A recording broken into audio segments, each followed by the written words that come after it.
Everyone, welcome to Vision Study Hub. और आज हम लोग डिस्कस करेंगे प्रोबेबिलिटी में एक्सरसाइज 13.1 को। 13.1 से पहले हम लोगों ने कंडीशनल प्रोबेबिलिटी को डिस्कस किया था। इसके पिछले वाले वीडियोस में बताया गया उसके बारे में, पार्ट 1 प्रोबेबिलिटी में।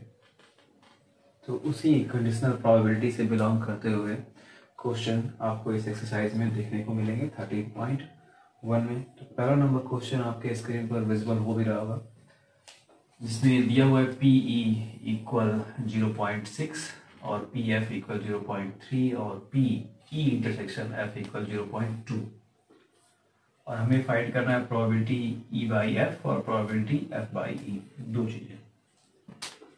अब यहाँ जो कंडीशनल प्रोबेबिलिटी हम लोग डिस्कस कर रहे हैं और इसमें जो भी प्रोबेबिलिटी दी जाएगी तो उसके सैंपल स्पेस में जो आउटकम्स होंगे उस आउटकम्स की प्रोबेबिलिटी पे डिपेंड करता है ये कंडीशनल प्रोबेबिलिटी का पूरा गेम। ओके, ये ध्यान दीजिएगा।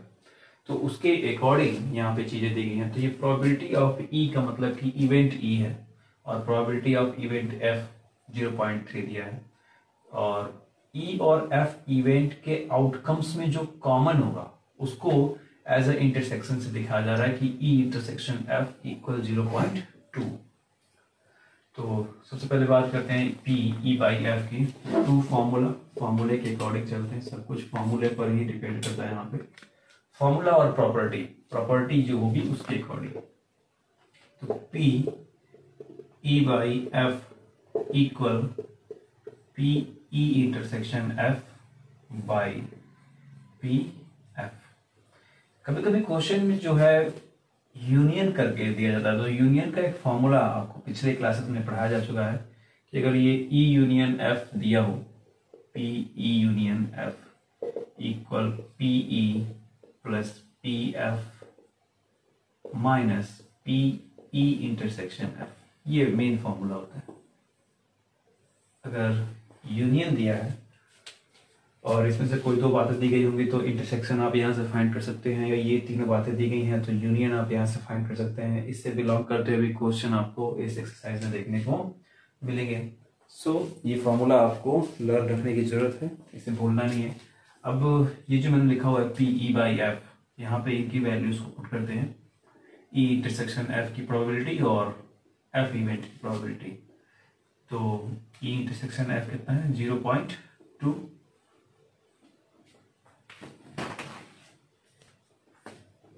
तो ये 0.2 हो गया और नीचे इसके 0.3, यानी कि ये हो गया 2/3। कितना 2/3। सिमिलरली अगर इसको हम F बाई E राइट करें, F बाई E, तो कितना हो जाएगा?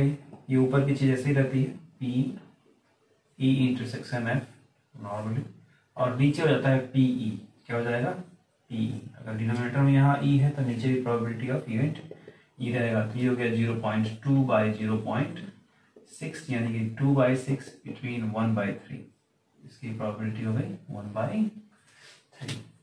तो कुछ इस तरह से आप PE बाई F और PF बाई E फाइंड कर सकते हैं। F बाई E में यही थोड़ी सी चेंजिंग है, जो यहाँ पे डिनोमिनेटर में दिखाया जाएगा उसी की प्रोबेबिलिटी नीचे फॉर्मूले में भी रहनी है। इतना आपको लर्न रखना है। अब इसी क्वेश्चन 1 की तरह है क्वेश्चन नंबर 2 से लेकर के 5th तक के सभी क्वेश्चन सेम इसी पैटर्न पे होंगे। कुछ इस फॉर्मूले से भी सॉल्व होंगे। ओके, इस फॉर्मूले के अकॉर्डिंग आपसे इसमें से कोई चीज पूछी जा सकती है। 2-3 चीजें दी गई होंगी जो इसमें है, यानी कि probability of event E, probability of event F, ये सब दिया गया होगा। इंटरसेक्शन भी दिया होगा, यूनियन आपसे पूछा जा सकता है, या यूनियन दिया गया होगा, इंटरसेक्शन आपसे क्वेश्चन में पूछ सकता है। So students, pause the video and note it down. Solve करते हैं क्वेश्चन नंबर 6 को। क्वेश्चन नंबर 6 आपके स्क्रीन पर विजिबल हो रहा होगा। उसमें दिया हुआ है कि अ कॉइन इज टॉस्ड 3 टाइम्स। एक कॉइन को 3 टाइम्स टॉस किया जा रहा है और 2-3 क्वेश्चन है उसमें। पहला क्वेश्चन मैं यहाँ पे सॉल्व कर रहा हूँ, दूसरा और तीसरा आप इसी के अकॉर्डिंग सॉल्व कर सकते हैं अगर आपको एक पूरी बात समझ में आ गई तो 2 इवेंट उसमें होंगे। E इवेंट, E में बताया गया है कि हेड जो है वो आना चाहिए थर्ड टॉस करने पर, मतलब कि तीसरा एक कॉइन को टॉस किया जाए तो हेड आना चाहिए। ओके, और F नंबर इवेंट जो है वो फर्स्ट 2 कॉइन को टॉस करने पर हेड आना चाहिए। राइट, तो यहाँ पे मैंने लिख रखा है कि sample space of given experiment, यानी कि एक्सपेरिमेंट ये जो टॉसिंग किया जा रहा है तीनों कॉइन को, ठीक है, एक ही कॉइन को 3 बार किया जाएगा, 3 कॉइन ही एक कॉइन है। तो वो कितना हो जाएगा, head head head, head head tail, head tail head, tail head head, head tail tail, tail head tail, tail tail head, और तीनों टेल हो सकते हैं, 3 बार टास्क किया जा रहा है। अब ये जो 2 इवेंट हैं, ये 2 इवेंट को इस सैंपल स्पेस की तरह से लिख लेते हैं, आउटकम्स की तरह से। तो ई कितना हो जाएगा, ई इक्वल हो जाएगा इसका थर्ड नंबर जो टॉस है वो हेड आना चाहिए। तो थर्ड नंबर टॉस पे हेड कौन है, एक ये है, एक ये है, एक ये और एक ये, बस इतनी है 4। तो हेड हेड हेड, ठीक, फिर हेड टेल हेड, फिर टेल हेड और हेड, और टेल टेल हेड।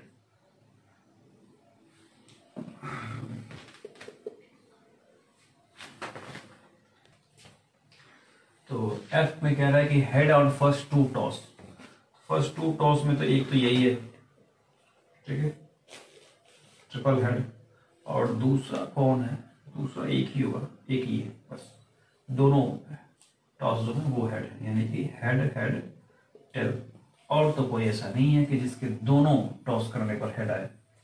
तो अब बात करें जरा इसकी पीई की, मतलब कि इवेंट ई की प्रोबेबिलिटी, पीई कितना है, 4 है, और ये टोटल कितने हैं, टोटल है 8।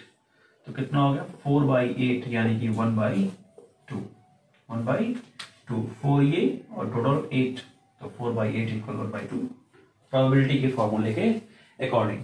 फिर एफ की अगर बात करें तो एफ कितना हो जाएगा, पी एफ इक्वल 2/8 यानी कि 1/4। ओके, और अब बात करेंगे कि इन दोनों इवेंट में कॉमन कौन है, यानी कि इंटरसेक्शन जिसको कहते हैं सेट के अकॉर्डिंग। तो वो हो जाएगा P E intersection F equal, ठीक है, पहले तो ई इंटरसेक्शन एफ ही देख लेते हैं, वो कौन है, यही चीज है, बस यही एक कॉमन है, इसमें कॉमन जरूर होगा। तो इसके अकॉर्डिंग इसकी प्रोबेबिलिटी कितनी हो जाएगी, ई इंटरसेक्शन एफ की 1/8 कितनी हो जाएगी, एक अकेला ये और टोटल 8 ये। तो अब फॉर्मूले के अकॉर्डिंग आते हैं, हमें करना क्या है, पी ई बाई एफ मालूम करना है, यानी कि P E intersection F by P F.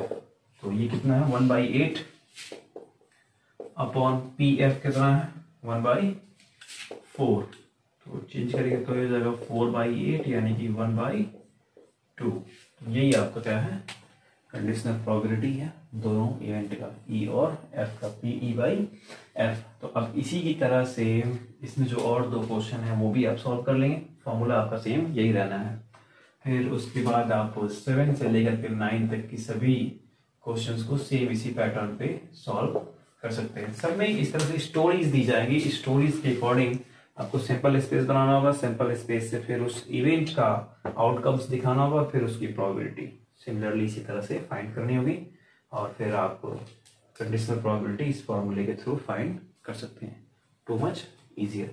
तो 7 से लेकर 9 तक के सभी क्वेश्चन सेम इसी पैटर्न पे सॉल्व होने हैं। तो अगर आपको ये पूरी बात समझ में आ जाएगी, मतलब इसको बार बार देखिए, कई बार देखिए पॉज करके, तो पूरी तरह से समझ में आना तय है। So students, pause the video and note it down. अब बात करते हैं क्वेश्चन नंबर 10 की। क्वेश्चन नंबर 10 में दिया हुआ है कि a black and a red dice are rolled, ठीक है, एक ब्लैक और एक रेड डाइस जो है उसको रोल किया जा रहा है। तो ए नंबर दिया हुआ है कि find the conditional probability of obtain a sum greater than 9, ठीक है, कि सम किया जाए तो 9 है, given that the black die resulted in a 5, black die कितने रिजल्टेड हो, 5 में हो। दूसरी कंडीशन ये है कि find the conditional probability of obtaining the sum 8, sum कितना मिले, 8 मिले, given that the red die resulted in number less than 4। तो क्वेश्चन भले ही नहीं आपका समझ में आया हो, लेकिन अगर अभी आपको मैं इसका सॉल्यूशन शो करूं, सॉल्यूशन दिखाऊं, तो आपको एक पूरा क्वेश्चन जो है वो समझ में आ जाएगा। तो क्वेश्चन को समझना बड़ा जरूरी है। अभी इसकी सॉल्यूशन क्लिप आपके स्क्रीन पर दिखाई दे रही है। दोनों क्वेश्चन में से किसी एक को मैं सॉल्व करता हूं, दूसरा आप ऑटोमेटिकली इसके अकॉर्डिंग सॉल्व कर लेंगे। तो फर्स्ट नंबर को सॉल्व किया जाएगा। फर्स्ट नंबर को सॉल्व करने से पहले तो हम सैंपल स्पेस बनाएंगे। क्या बनाएंगे, जो आपको स्क्रीन पर दिख भी रहा होगा एस करके, कि ये ब्लैक और रेड डाइस जब रोल किया जाएगा तो सैंपल स्पेस बनना क्या है, तो उसमें दिखा रहा हूं कि let B denote black colour dice and R denote red colour dice, then the sample space for the given experiment will be. तो हर एक डाइज में 1 से लेकर 6 तक तो होता ही होता है नंबर। ओके, अब ब्लैक है तो ब्लैक 1 ब्लैक 2 इस तरह चलता रहेगा, और रेड है तो रेड 1 रेड 2 चलता रहना है। तो देखिए बड़े अच्छे तरीके से रो और कॉलम के अकॉर्डिंग, ठीक है। तो रो के अकॉर्डिंग क्या जा रहा है, ब्लैक 1 और ब्लैक 2 ब्लैक 3 ब्लैक 4 ब्लैक 5 और ब्लैक 6, और कॉलम के अकॉर्डिंग क्या रहना है, रेड वाला रहना है, यानी कि red 1 red 2 red 3 red 4 red 5 और रेड 6। पहले वाले रो में क्या है, ब्लैक 1 रेड 1, फिर black 1 red 2 black 1 red 3 black 1 red 4 black 1 red 5 black 1 red 6। Similarly इसी तरह से B6 R1 B6 R2 B6 R3 B6 R4 B6 R5 और B6 R6 चला गया। ओके, तो इनकी total number of sample space के आउटकम्स अगर आपको जानना होगा तो 6 × 6 जितना होता है मल्टीप्लाई करते हैं दूसरे से, क्योंकि 6 आउटकम्स इसके भी हो जाएंगे, ब्लैक के भी और रेड के भी 6, तो 6 × 6 करेंगे तो टोटल कितना हो जाएगा 36। ये आपको मालूम करना जरूरी है कि नंबर ऑफ आउटकम्स हैं कितने सैंपल स्पेस के। तो अब आते हैं ए नंबर कंडीशन पे, कह रहा है कि find the conditional probability of obtaining a sum greater than 9। Screen पर ब्लिंक हो रहा होगा क्वेश्चन।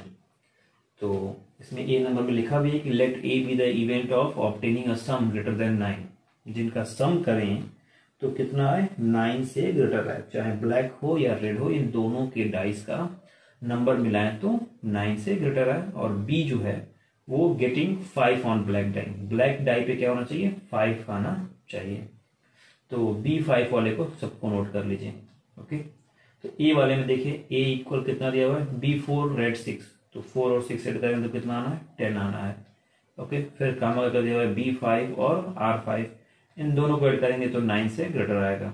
तो उसी तरह से B5 R6 B6 R4 B6 R5 B6 R6 ये नोट हो गए इवेंट ए में।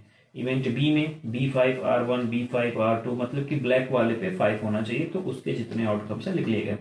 तो कितने होंगे, उसके 6 हो जाएंगे बी वाले के, और ए वाले के भी कितने हो जाएंगे 1 2 3 4 5 और 6, उसके भी 6 हो गए। अब इसमें कॉमन कौन है, यानी कि ए इंटरसेक्शन बी। तो ए इंटरसेक्शन बी क्या है, सिर्फ B5 R5 और B5 R6 दो ही हैं।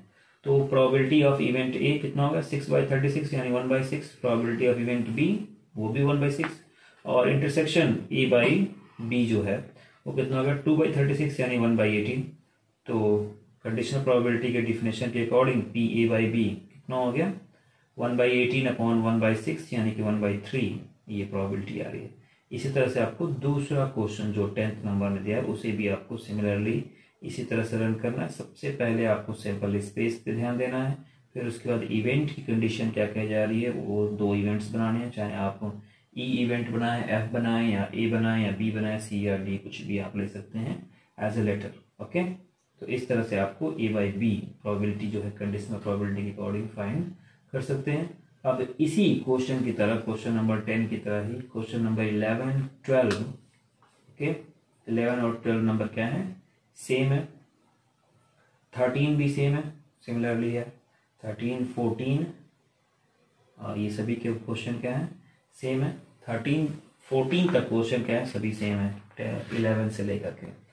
तो अगर आपको ये पूरी बात समझ में आ गई तो आप इन सभी क्वेश्चन को बहुत ही इजीली तरीके से सॉल्व कर सकते हैं। So students pause the video, question आपके स्क्रीन पर दिख रहा है वो है क्वेश्चन नंबर 15, और इसको सॉल्व करते हैं। थोड़ा सा अलग है, फॉर्मूला जो है वो सेम होगा कंडीशनल प्रोबेबिलिटी का, टास्क वाइज क्वेश्चन है। तो क्वेश्चन 15 में दिया हुआ है consider the experiment of throwing a dice, एक डाइस को थ्रो किया जा रहा है और कहा जा रहा है कि if a multiple of 3 comes up, ठीक है 3 का मल्टीपल जो है वो बार बार आता है, तो डाइस को फिर दोबारा फेंकना पड़ेगा, throw the dice again, and if any other number comes, यदि दूसरा कोई नंबर आता है तो कॉइन टॉस करना पड़ेगा। क्या करना पड़ेगा, कॉइन को टॉस करना पड़ेगा। ये एक्सपेरिमेंट को थोड़ा सा समझिएगा। कह रहा है कि डाइस को जब फेंका जा रहा है तो 3 का मल्टीपल्स आता है, तो 3 का मल्टीपल्स कौन कौन हो जाएगा 3 हो जाएगा और 6। अगर वो आता है तो डाइस को दोबारा फेंकेंगे, और अगर वो नहीं आता है तो कॉइन को टॉस करना पड़ेगा। तो फाइंड द कंडीशनल प्रोबेबिलिटी। अब कंडीशनल प्रोबेबिलिटी फाइंड करनी तो 2 इवेंट जरूर होंगे। तो कह रहा है कि इवेंट पहला इवेंट क्या है, the coin shows tail, coin क्या दिखा है, टेल दिखा है। और दूसरी condition, at least one dice shows a 3, कम से कम एक डाइस जो है वो तो 3 दिखाई ही दिखा है। तो ये पूरा हो गया आपका एक्सपेरिमेंट। अब इस एक्सपेरिमेंट की सॉल्यूशन क्लिप आपकी स्क्रीन पर दिखाई दे रही है। उसमें बताया जा रहा है कि एक्सपेरिमेंट जिस तरह से बनाया जाएगा उसका डायग्राम दिखाया गया कि डाइस इज थ्रोन, एक डाइस जब फेंका जा रहा है तो वो क्या बन जाएगा, मल्टीपल ऑफ 3। मल्टीपल ऑफ 3 में क्या आ जाएंगे, 3 और 6, कितने आ जाने हैं, 3 और 6। डाइस को फेंकने पर 1 2 3 4 5 6, 6 के 6 दिखाएंगे, लेकिन मल्टीपल कौन होगा, 3 और 6 होगा, या तो 3 या तो 6।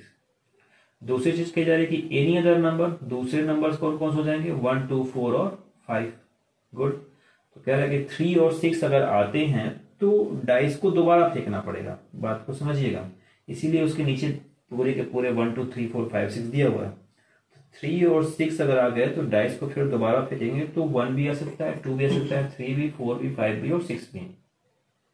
तो वो 6 कंडीशन अलग उसकी। ओके। दूसरी चीज जो एनी अदर नंबर पे दिखाई जा रही है, यानी कि 1 2 4 5 अगर आएगा तो कॉइन को टॉस करना पड़ेगा। तो कॉइन को टॉस करेंगे तो सिर्फ 2 ही कंडीशन उसमें आएगी, हेड और टेल। तो अब इनके अकॉर्डिंग सैंपल स्पेस क्या बन रहा है वो नीचे यहाँ पर दिया हुआ है एस करके। तो पहला क्या दिया, 3 1 3 2 3 3 3 4 3 5 3 6, इतना बनेगा। दूसरा 6 1 6 2 6 3 6 4 6 5 6 6। ओके।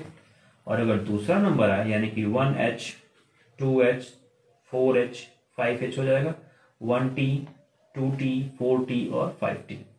4 4 8 यहाँ पे और 12 ऊपर, तो 12 8 कितने हो गए, 20। ओके। 12 8 कितने हो गए, 20 इनके नंबर ऑफ आउटकम्स हो गए। अब जो इवेंट दिया है उसको देखते हैं।